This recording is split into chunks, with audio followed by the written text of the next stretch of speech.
নমস্কার ভিউয়ার্স, শ্রী কিচেনে আপনাদের সবাইকে স্বাগত। আজকের ভিডিওতে আপনারা দেখবেন একটা দারুণ নাস্তা রেসিপি। মাত্র দুটো ডিম আর পাউরুটি দিয়ে যে এত সুন্দর নাস্তা সকালে অথবা সন্ধেবেলায় বানাতে পারবেন তা দেখলে অবাক হবেন। আর এটা খুবই চটজলদি তৈরি হয়ে যায়।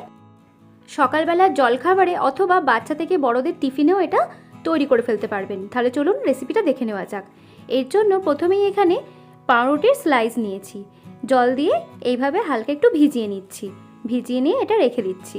আর এই রকম 4টে স্লাইস আমি এখানে নিয়েছি।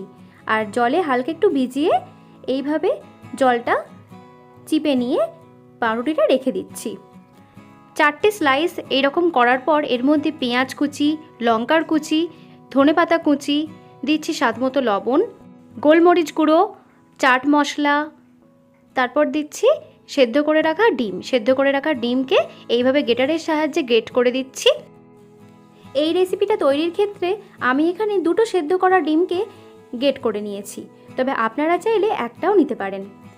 এরপর একটা চিজ স্লাইস নিয়েছি। চিজের যে ছোট স্লাইসগুলো হয় তার মধ্যে আমি একটা স্লাইস নিয়ে এইভাবে গ্রেটারের সাহায্যে গ্রেট করে দিচ্ছি। এটা দিলে টেস্ট হয়। এরপর আমি হাতের সাহায্যে এইভাবে ভালো করে মেখে নিচ্ছি। আর এখানে জল ব্যবহার করলে হবে না, কারণ পাউরুটিটা আগে থেকেই ভেজানো আছে। আর এখানে আমি 2 টেবিল স্পুন কর্নফ্লাওয়ার অ্যাড করছি। আপনারা চাইলে আরও দুটো পাউরুটি স্লাইস অ্যাড করে দিতে পারেন কর্নফ্লাওয়ারের পরিবর্তে। তারপর এটাকে মেখে নিয়ে হাতের সাহায্যে এইভাবে শেপ দিয়ে দিচ্ছি।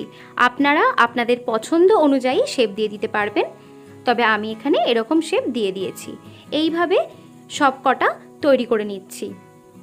সবকটা শেপ দেওয়া হয়ে গেলে এবার আমি এখানে নিয়েছি ব্রেড ক্রাম্বস। একটা করে নিয়ে ব্রেড ক্রাম্বস মাখিয়ে নিচ্ছি। দেখুন, একটা করে পিস নিয়ে এইভাবে ব্রেড ক্রাম্বস মাখিয়ে রেখে দিচ্ছি। আর এদিকে তেল গরম হতে দিয়ে দিয়েছি।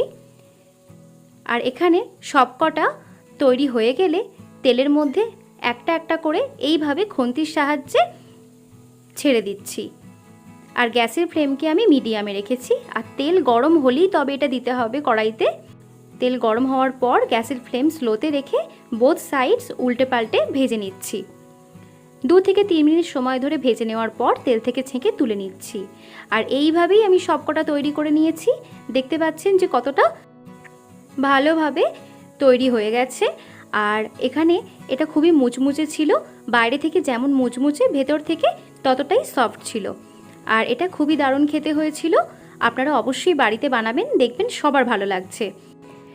এটা খুব তাড়াতাড়ি তৈরিও হয়ে যায় আর খেতেও দারুণ টেস্ট হয়। তাই সকালবেলার জলখাবারে অথবা তাড়াহুড়োর মুহূর্তে এটা খুব সহজেই বানিয়ে ফেলে সার্ভ করতে পারবেন। আর এই ভিডিওটা যদি ভালো লেগে থাকে তাহলে অবশ্যই লাইক, কমেন্ট, শেয়ার করবেন। আর আমার চ্যানেলে নতুন বন্ধু হলে চ্যানেলটি সাবস্ক্রাইব করার জন্য অনেক অনুরোধ রইল। আর হ্যাঁ, নোটিফিকেশন বাটনটা অন করে রাখবেন, তাহলে যখনই আমি ভিডিও দেব তখনই আপনাদের কাছে পৌঁছে যাবে। আর এই ভিডিও দেখার জন্য আপনাদের সকলকে অনেক অনেক ধন্যবাদ। ভালো থাকবেন, সুস্থ থাকবেন।